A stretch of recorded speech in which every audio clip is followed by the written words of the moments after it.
ನಮಸ್ಕಾರ ಸ್ನೇಹಿತರೆ, videos for ಪಬ್ಲಿಕ್ಗೆ ಎಲ್ರಿಗೂ ಸ್ವಾಗತ. ಸ್ನೇಹಿತರೆ, ಇವತ್ತಿನ ಈ ವಿಡಿಯೋದಲ್ಲಿ ಲೈವ್ ಆಗಿ ನಿಮಗೆ ರೇಷನ್ ಕಾರ್ಡ್ ಅಪ್ಲಿಕೇಶನನ್ನು ತೋರಿಸ್ತಾ ಇದ್ದೀನಿ. ಅಂತಂದರೆ ಅಪ್ಲಿಕೇಶನ್ ಓಪನ್ ಆಗಿದೆ. ಸೊ ಯಾವ ಥರ ಸ್ಟೆಪ್ಸ್ ಬರುತ್ತೆ ಏನು ಅನ್ನೋದನ್ನು ಕಂಪ್ಲೀಟಾಗಿ ಎಕ್ಸ್ಪ್ಲೇನ್ ಮಾಡ್ತಾ ಇದ್ದೀನಿ. ವಿಡಿಯೋನ ಕೊನೆವರೆಗೂ ನೋಡಿ. ಇಷ್ಟ ಆದರೆ ಲೈಕ್ ಮಾಡಿ, ಚಾನಲ್ಗೆ ಹೊಸದಾಗಿರೋ ದಯವಿಟ್ಟು ಸಬ್ಸ್ಕ್ರೈಬ್ ಮಾಡೋದನ್ನು ಮರಿಬೇಡಿ. So ration card application open ಇದೆ ಅಂತ ಎಲ್ರಿಗೂ ಗೊತ್ತಿರೋಂಥದ್ದೇ. ಸೊ ಹಾಗಂತಂದರೆ ನಾರ್ಮಲ್ ಇರೋರು ಹಾಕಬೇಕಾ ಇಲ್ಲ ಸ್ಪೆಷಲ್ ಮಾತ್ರ ಹಾಕ್ಬೋದಾ ಅನ್ನೋದನ್ನು ಕೂಡ ನಾನು ನಿಮಗೆ ಎಕ್ಸ್ಪ್ಲೇನ್ ಮಾಡಿಬಿಟ್ಟು ತೋರಿಸ್ತೀನಿ ಕೂಡ. ಸೊ ಮೊದಲಿಗೆ ಏನು ಮಾಡೋಣ, ಆಹಾರ ವೆಬ್ಸೈಟನ್ನು ಓಪನ್ ಮಾಡ್ಕೊಳ್ಳೋಣ. ಸೊ ಓಪನ್ ಮಾಡ್ಕೊಂಡಾದ್ಮೇಲೆ ನಿಮಗೆ ಲಿಂಕ್ಗಳು ಇಲ್ಲಿ ಕೆಳಗಡೆ ಬಂದರೆ ಇದೆ ನೋಡ್ಬೋದು. ಸಾರ್ವಜನಿಕ ಬಳಕೆ ಅಂತ ಇದೆ. ಸೊ 3 ವಿಭಾಗಗಳು ಸಿಗುತ್ತೆ: ಬೆಂಗಳೂರು, ಮೈಸೂರು, ಕಲಬುರಗಿ. ಸೊ ನಿಮ್ದು ಯಾವುದಿದೆ ಅದನ್ನು ನೀವು ಸೆಲೆಕ್ಟ್ ಮಾಡಿಕೊಂಡು ಇಲ್ಲಿ ನೋಡ್ಬೋದು. ಹೊಸ ಪಡಿತರ ಚೀಟಿ ಅರ್ಜಿ ಅಂತ ಇದೆ, ಅದರ ಮೇಲೆ ಕ್ಲಿಕ್ ಮಾಡ್ಕೊಳ್ಳಿ. ಸೊ ನೋಡ್ಬೋದು, ಅಪ್ಲಿಕೇಶನ್ ಇಲ್ಲಿ ಕಂಪ್ಲೀಟಾಗಿ ಓಪನ್ ಇದೆ. New online application for ration card ಅಂತ ಇದೆ. ಸೊ ಇಲ್ಲಿ ನಿಮ್ಮ ಭಾಷೆಯನ್ನು ಸೆಲೆಕ್ಟ್ ಮಾಡ್ಕೊಳ್ಳಿ. ಸೊ ಸೆಲೆಕ್ಟ್ ಮಾಡ್ಕೊಂಡಾದ ಮೇಲೆ ನಿಮಗೆ ಇಲ್ಲಿ ನ್ಯೂ ರೇಷನ್ ಕಾರ್ಡ್ ರಿಕ್ವೆಸ್ಟ್ ಅಂತ ಇದೆ, ಅದರ ಮೇಲೆ ಕ್ಲಿಕ್ ಮಾಡ್ಕೊಳ್ಳಿ. ಅದ್ರ ಮೇಲೆ ಕ್ಲಿಕ್ ಮಾಡ್ಕೊಂಡಾದ ಮೇಲೆ ಕೆಳಗಡೆ ಇಲ್ಲಿ ನೋಡ್ಬೋದು FHH ಮಾತ್ರ ಇರೋದು ಅಪ್ಲಿಕೇಶನ್. ಸೊ ಅದ್ರ ಮೇಲೆ ಕ್ಲಿಕ್ ಮಾಡ್ಕೊಳ್ಳಿ.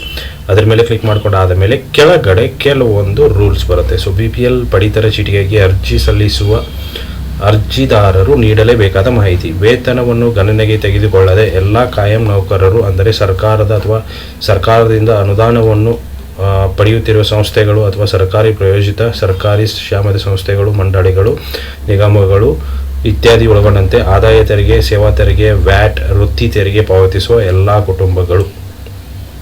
ಸೊ ಅಂತಂದರೆ ಟ್ಯಾಕ್ಸ್ ಪೇ ಮಾಡ್ತಾ ಇದ್ದೀರಾ ಅಂತಂದರೆ ನಿಮಗೆ BPL ಹಾಕೋಕ್ಕಾಗಲ್ಲ. ನೆಕ್ಸ್ಟು, ಗ್ರಾಮೀಣ ಪ್ರದೇಶದಲ್ಲಿ 3 ಹೆಕ್ಟೇರ್ ವನಭೂಮಿ ಅಥವಾ ತತ್ಸಮಾನ ನೀರಾವರಿ ಭೂಮಿ ಹೊಂದಿರುವ ಕುಟುಂಬಗಳು ಅಥವಾ ಗ್ರಾಮೀಣ ಪ್ರದೇಶವನ್ನು ಹೊರತುಪಡಿಸಿ ನಗರ ಪ್ರದೇಶಗಳಲ್ಲಿ 1000 ಚದರ ಅಡಿಗಿಂತಲೂ ಹೆಚ್ಚಿನ ವಿಸ್ತೀರ್ಣದ ಪಕ್ಕಾ ಮನೆಯನ್ನು ಸ್ವಂತವಾಗಿ ಹೊಂದಿರುವ ಕುಟುಂಬಗಳು. ಸ್ವಂತ ಮನೆ ಹೊಂದಿದ್ರಪ್ಪ ಅಂತಂದರೆ, ಇಲ್ಲಾಂತಂದರೆ 3 ಹೆಕ್ಟೇರ್ಗಿಂತ ವನಭೂಮಿ ಇತ್ತಂತಂದರೆ ಸೊ ನೀವು ಹಾಕೋಕ್ಕೆ ಆಗಲ್ಲ. ನೆಕ್ಸ್ಟು, ಜೀವನೋಪಾಯಕ್ಕಾಗಿ ಸ್ವಂತ ಓಡಿಸುವ ಒಂದು ವಾಣಿಜ್ಯ ವಾಹನವನ್ನು, ಅಂದರೆ ಟ್ರ್ಯಾಕ್ಟರ್, ಮ್ಯಾಕ್ಸಿ ಕ್ಯಾಬ್, ಟ್ಯಾಕ್ಸಿ ಇತ್ಯಾದಿಗಳನ್ನು ಹೊಂದಿದ ಕುಟುಂಬಗಳನ್ನು ಹೊರತುಪಡಿಸಿ 4 ಚಕ್ರದ ವಾಹನಗಳನ್ನು ಹೊಂದಿರುವ ಎಲ್ಲ ಕುಟುಂಬಗಳು. ಅಂತಂದರೆ ಟ್ಯಾಕ್ಸಿ, ಕಮರ್ಷಿಯಲ್ ಏನಾದರೂ ಓಡಿಸ್ತಿದ್ದೀರಪ್ಪ ಅಂತಂದರೆ ಕೆಲಸಕ್ಕೋಸ್ಕರ ಓಡಿಸ್ತಾ ಇದ್ದೀರಿ ಅಂತಂದರೆ ಅದನ್ನು ಬಿಟ್ಟು ನಿಮ್ಮದೇನಾದರೂ ಒಂದು 4 ವೀಲರ್ ಏನಾದರೂ ಇತ್ತಪ್ಪ ಅಂತಂದರೆ ನೀವು ಅಪ್ಲಿಕೇಶನ್ ಹಾಕೋಕ್ಕೆ ಆಗಲ್ಲ. ನೆಕ್ಸ್ಟು, ಕುಟುಂಬದ ವಾರ್ಷಿಕ ಆದಾಯವು ರೂಪಾಯಿ 1.20 ಲಕ್ಷಗಳಿಗಿಂತಲೂ ಹೆಚ್ಚು ಇರುವ ಕುಟುಂಬಗಳು. ಸೊ 1.20 ಲಕ್ಷಕ್ಕಿಂತ ಜಾಸ್ತಿ ಇನ್ಕಮ್ ಇತ್ತಂದರೆ ನೀವು ಅಪ್ಲಿಕೇಶನ್ ಹಾಕೋಕ್ಕೆ ಆಗಲ್ಲ. ಸೊ ಇದೆಲ್ಲ ನೋ ಇತ್ತಂತಂದರೆ ಮಾತ್ರ ನೀವು ಅರ್ಜಿ ಸಲ್ಲಿಸೋಕ್ಕೆ ಆಗುತ್ತೆ. ಸೊ ಎಲ್ಲ ಇತ್ತಂದರೆ ಡಾಕ್ಯುಮೆಂಟ್ಸ್ ಕೇಳುತ್ತೆ ಮುಂದೆ ಎಲ್ಲ ನಿಮ್ಮದು. ನೆಕ್ಸ್ಟು, ಪ್ರೊಸೀಡ್ ಮೇಲೆ ಕ್ಲಿಕ್ ಮಾಡ್ಕೊಳ್ಳಿ. ಸೊ ಪ್ರೊಸೀಡ್ ಮೇಲೆ ಕ್ಲಿಕ್ ಮಾಡಿಕೊಂಡು ನೀವು applied BPL ration card before, ನೀವು ಮೊದಲೇ ಯಾವಾಗಲೂ ಅಪ್ಲೈ ಮಾಡಿದ್ರೆ ಅಂತ ಕೇಳ್ತಾ ಇದೆ. ಅಪ್ಲೈ ಮಾಡಿದರೆ ಎಸ್ ಕೊಡಿ, ಇಲ್ಲ ಅಂತಂದರೆ ನೋ ಅಂತ ಕೊಡಿ. ಸೊ ನೋ ಅಂತ ಕೊಟ್ಟರಪ್ಪ ಅಂತಂದರೆ ನೆಕ್ಸ್ಟ್ ಪ್ರೊಸೆಸ್ ಓಪನ್ ಆಗುತ್ತೆ ನಿಮಗೆ. ಇಲ್ಲಿ ನೋಡ್ಬೋದು, ಇವಾಗ ಓಪನ್ ಇರೋದು ಸ್ಪೆಷಲ್ ಮಾತ್ರ.